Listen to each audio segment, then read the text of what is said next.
with another video today. I think this is a very powerful topic. It's Uncle Makara back at it again with another video, okay? Let's get started today.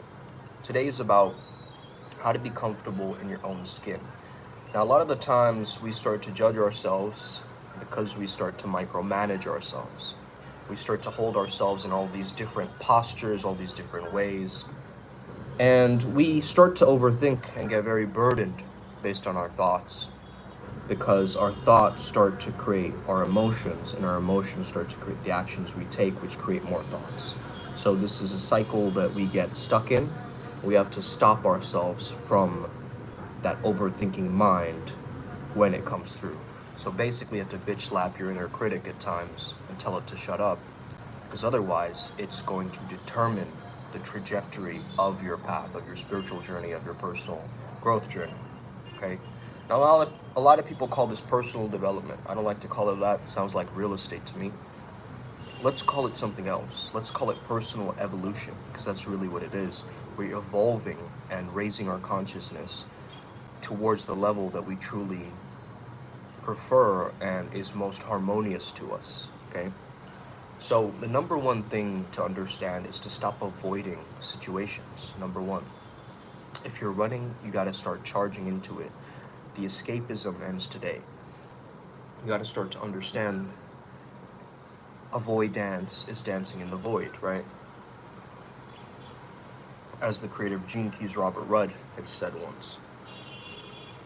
What we tend to do in a lot of these situations is we put on an armor, and this kind of armoring tends to show up for ourselves again and again. And that armoring is one of the main causes of our suffering.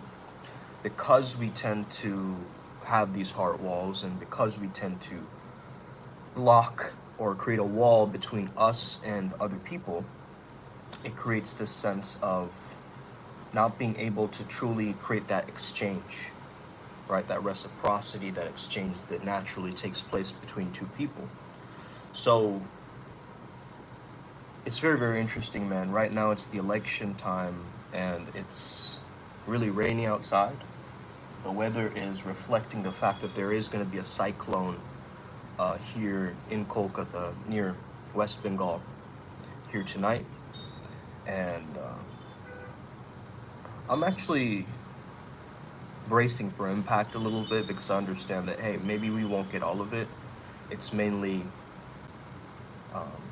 and the cyclone is called Primal or something like that, right? Which is lamer backwards, which I find funny. But anyway,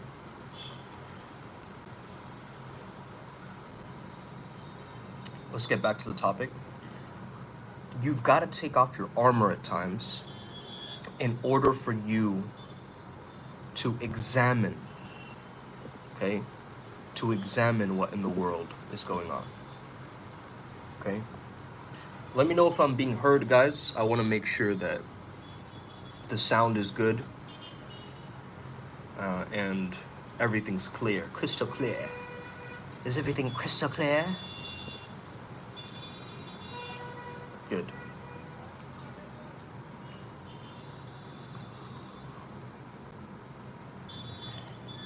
So, if you're putting on this armor at times, trying to protect yourself, preserve yourself, understand it's not you.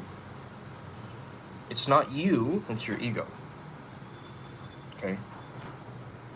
And some people confuse the two. They think the me and the ego are the same. I think it's very important for us to understand that there is an aspect of us that protects us, actually protects us, like doesn't want us to get into trouble, doesn't want us to get into danger, and it knows what is familiar to us. So you got to take off your armor at times and start to examine what's really going on here.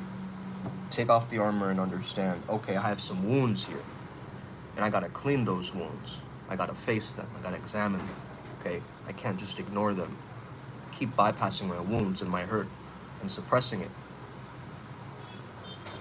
I see this with a lot of empaths who use the excuse of hypersensitivity to not communicate with others, to not socialize, okay? So I recognize the power of actually understanding that we have this inner critic, this enemy within us that is disguised and externalized in the external world as an actual person, okay? We think that, oh, that person is our enemy, this person is our enemy. The enemy is within, my friends, okay? That person is just a projection of your own internal world somehow. And it's teaching you something about you. So you gotta sit and really be present with that. Because like attracts like, you know, it's, hey, the resonance, the vibration brought you here today as you're watching this, okay? So it's just another level, think of it as another level of self-awareness, okay? So when you call out others and when you're calling out your own BS, it's pretty normal that everything starts to find its own natural rhythm again. But we love in culture to just classify in different ways, right? We love classification. I think the mind is obsessed with categorization and classification, putting things into little boxes so that we understand it better, okay? At least our mind loves to do that and loves to clunk things up, put things into different categories so that we can understand them better. I think it's trying to do a good job, but it's not so good at discriminating at times. I will talk about this later because it directly applies into the animus and anima concept, okay, of Carl Jung. And we also may just touch a little bit on the sage archetype because it's very interesting how that archetype is embodying wisdom and intelligence, right? However, wisdom and intelligence are different. Like the example of Forrest Gump might be wise, but he's not really intelligent, right, as a character. So there's a lot of understanding of wisdom associated with intelligence, right? There might be an academic intelligence, but then there's also a wisdom from experience, a very deep, profound sense of applied knowledge, okay? So understand that we in culture, you know, we create these classifications. We do it too on this channel. We say the priest, beast, and the weakling wizard, right? We create the this kind of differentiation. But understand, I was a weakling wizard too, right? So really, who I'm talking to is my past self, bro. You gotta wake up, man. You gotta wake up. You gotta get your shit together. Now is the time. Enough is enough, okay? The solar eclipse's time was a time where you had to face all that gunk. But some of you didn't. Some of you are still suppressing that. So it's time to just lean into the fear, man, and just feel through it and let it go. Let it go through your breath, through your breathing, right? Just acknowledge the thoughts when they show up. It's like abracadabra. You acknowledge it, you breathe into it, you release, you align back to what you were doing. Okay, Abra, A-B-R-A, like the Pokemon, okay? This is like Pokemon because we have to love our spirit guides, man. Okay, we gotta love our spirit guides like they're Pokemon, like they're part of this journey and we're going on these, you know, gym training tournaments or whatever. You know, to treat our spiritual process like an anime, like a video game, because that's what our subconscious recognizes. That's what we understood as children, as teenagers, right? You started to watch cartoons, you started to envelop yourself in the right brain. And this is why I'm very right brain heavy, because I used to consume a lot of cartoons and a lot of different things that helped me later on to imitate voices and do little things like this, because I was able to mimic, right? Copy, imitate, perceive it differently through my eyes. And I do this all the time, man. Even with my friends, I'll speak in different voices. Even when I channel different beings, I take on a different voice, which helps me. And I use my acting background to tap into these higher beings, right? And I allow it to actually change my body posture, the way that I sound, the tonality, everything shifts, right? When I'm embodying a different frequency or different energy, everything starts to shift. It's like a domino effect that starts to stack. You guys get that? So a lot of you guys can say, oh, I'm alpha, I'm beta, I'm theta, I'm gamma, I'm omega, I'm this, I'm that, I'm everything, okay? Hey, I'm everything and nothing at the same time. You cannot put me into a box. I am a multidimensional man. Now, there are going to be people that put me into a box and categorize and cluster me like, oh yeah, that's that Indian guy, or that's that guy on YouTube, or whatever you want to say or classify me as, okay?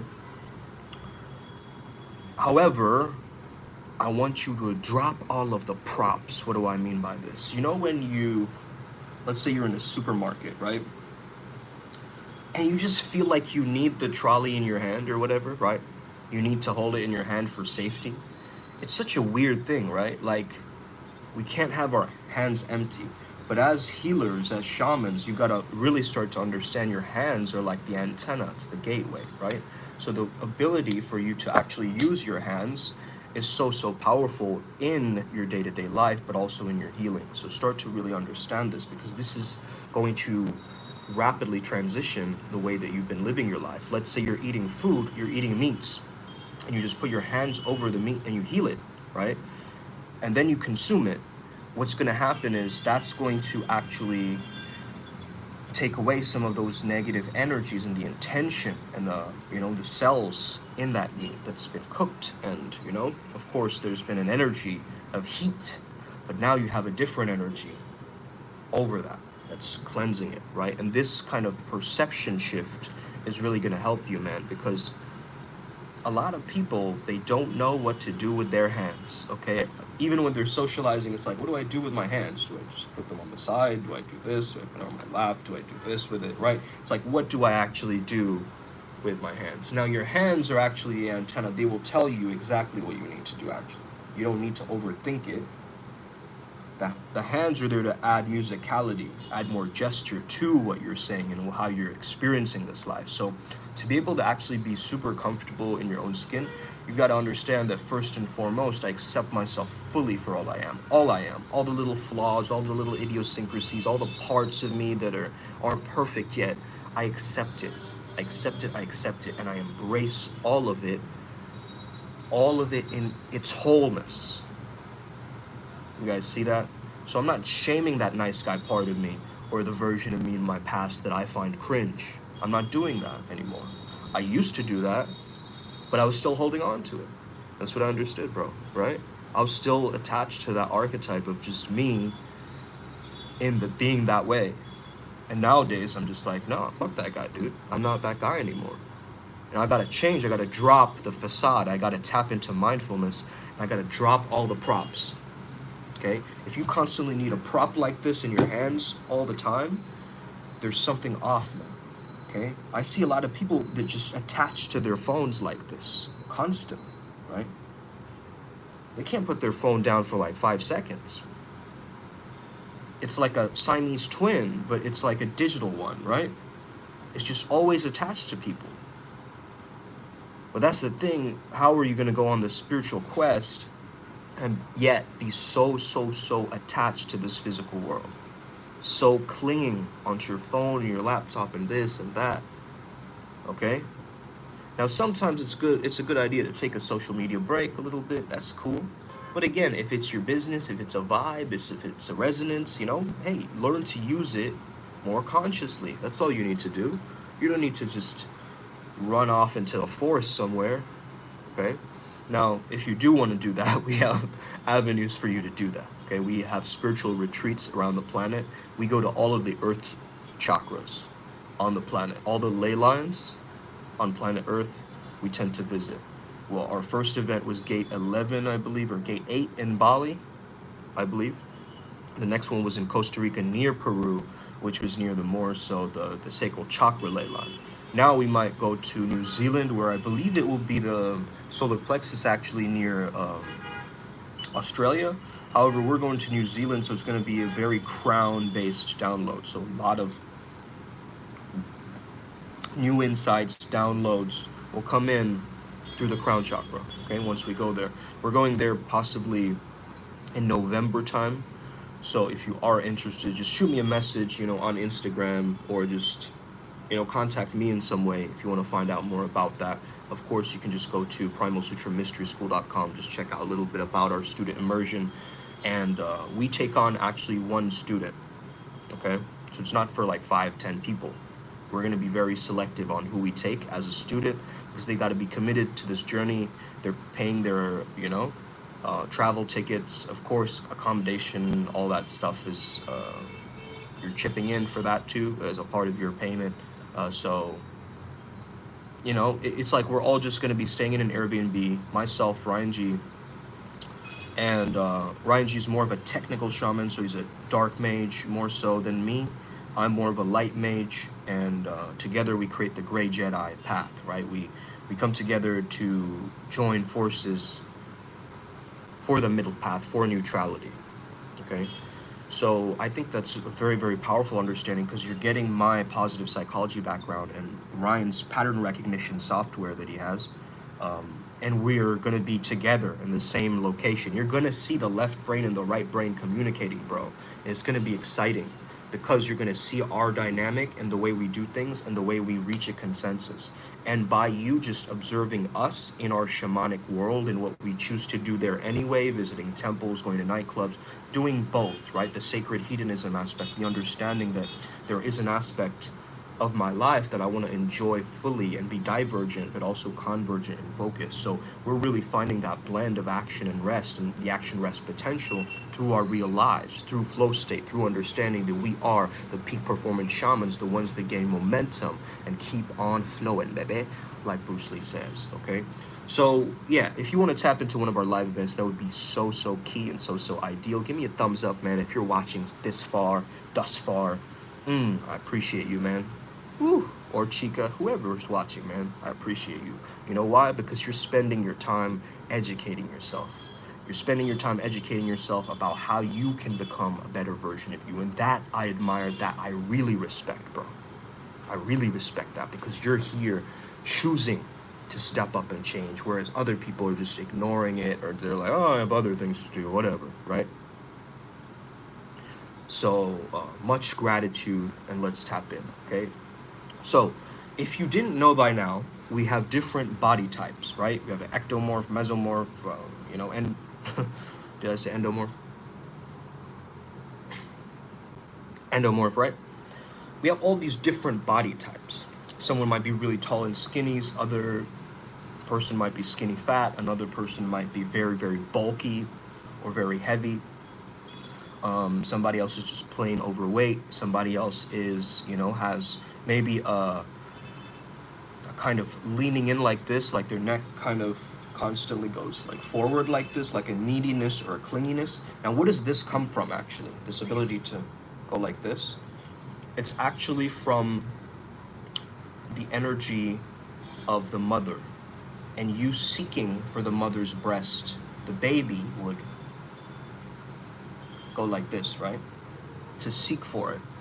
So this seeking, this clinginess, this neediness means your oral archetype. However, if you're really big, right, you're probably a masochist archetype, because you've endured a lot of pain through eating, right? You've tried to ground yourself through food, and now you're overweight. You see, and that's affecting your mindset too.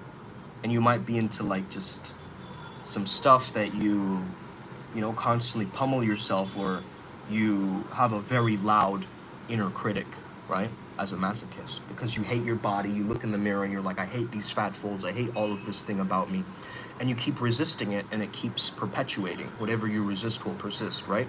So my advice to the masochist archetype, somebody who's more overweight, is look into the mirror and actually start to love your body. Start to love those fat folds. Start to embrace it. Just be like, yeah, man, I'm chunky. I love it. Let's go. Jiggle, jiggle, okay? Embrace it, because if you're going to own it, then it's going to shift. Then it's going to start to take a power of its own. But for right now, if you're hiding from it, you're not agreeing with it, you're fighting against it, then it's not going to create that healing mechanism for you. Now, I understand a lot of people have different issues as well, like if you have thyroid issues or other issues, health issues. That might be a case for your body type as well, and I'm not denying that. Of course, there's always other factors that affect our bodies, but I'm just saying that the trauma has a deep way to get into your body type, and that's a theory that's called bioenergetics by Wilhelm Reich, okay? Not a lot of people know this, but it's been overlooked in psychology a lot. A lot of people, you know, they called him a wacko, and I understand why. Okay, I understand why. However, at the same time, it's important, I think, that we explore the technologies that he introduced to the world, because it's very, very key, right?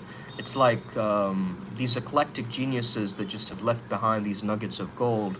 Let's try to find a way to conceptualize their understandings and theories, and then finally overlap them or bring them together to integrate in some way, okay?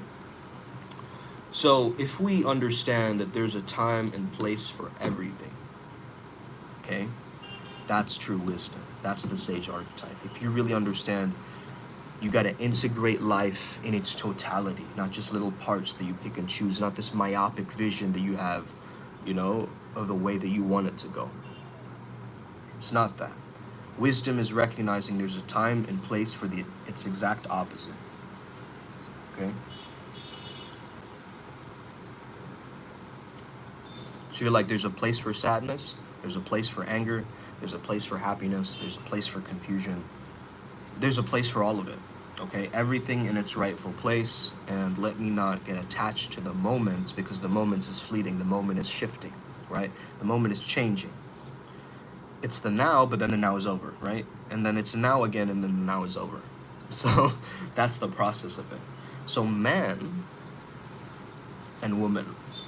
Let's look at gender dynamics, but also social dynamics between heterosexual couples, okay? So a man has a conscious logos, an unconscious eros. And a woman, this is Mathis, thank you for sharing this, bro, with me. This is powerful. And woman has a conscious eros and an unconscious logos. Now, what are those two? Okay, eros is relating. It's the connecting quality of relatedness. Okay, so this is why women are better at socializing than men. Straight up, straight up, straight up, straight up. Okay, they are. They know all of the social nuances. They have social acuity to understand. Okay, that guy's bullshitting, that guy's weak, that guy's, you know, strong, that guy can take care of me, that guy's rich. They know. They just have this intuitive quality, right? They have this intuitive quality within them that they can see a man and perceive that they're like this.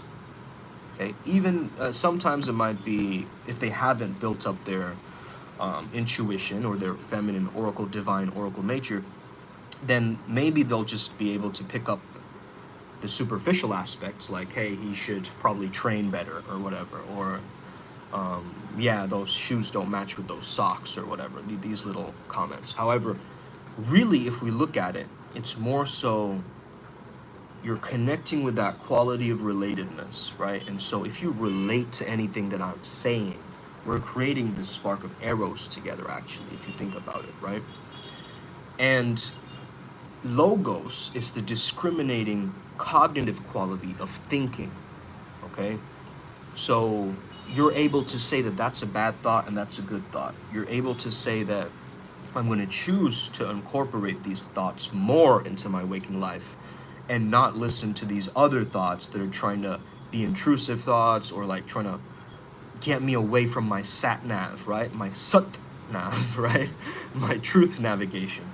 So, not satellite navigation, right? Sat in yoga is like truth, right? Satya, yuga, sattva, right? All truth. So you're going back to truth, right? That's the thing. As a man, the frequency is I'm coming back to truth and I'm discriminating all the lies.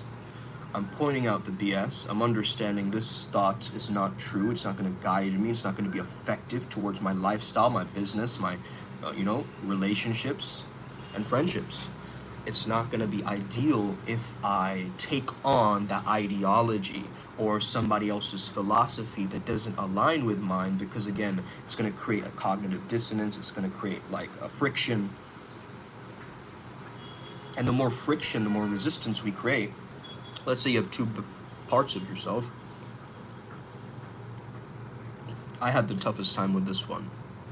The archetype of the magician trickster archetype, and then the hero kind of star archetype, right?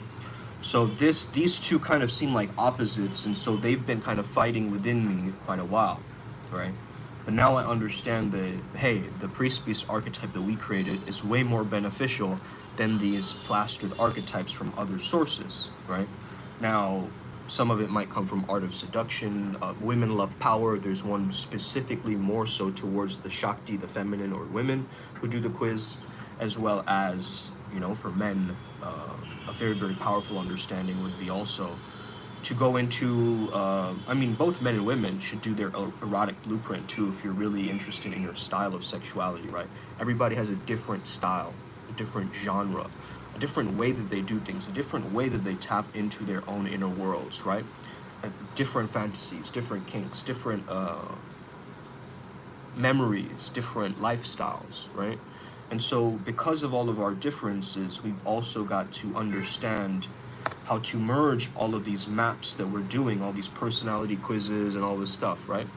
And coming to an essence of that and really embodying that through our character archetypes, right? And doing the types of visualizations of the type of people we admire and that we want to be like, right? And we see them out into the physical world, or we watch movies of them or interviews of them, and we really break them down and look at their depth. We start to take our power back, man, because it's this understanding that if we are really in quantum entanglement, I also have the experience of Brad Pitt, because Brad Pitt is now in the collective unconscious. So I could be watching Fight Club and incorporating and naturally grounding and meditating and absorbing Brad Pitt's essence, charisma, archetype, body type, whatever it is. You guys see that?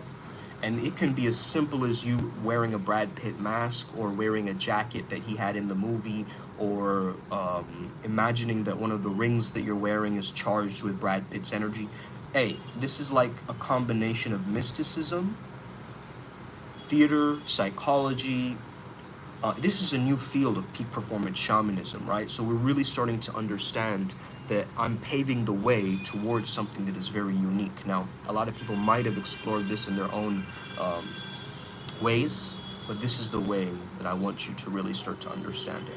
So men, understand that you have this subconscious eros, this sexual fantasy of females that you keep getting in your head, and that keeps keeping you in that anima possession, okay?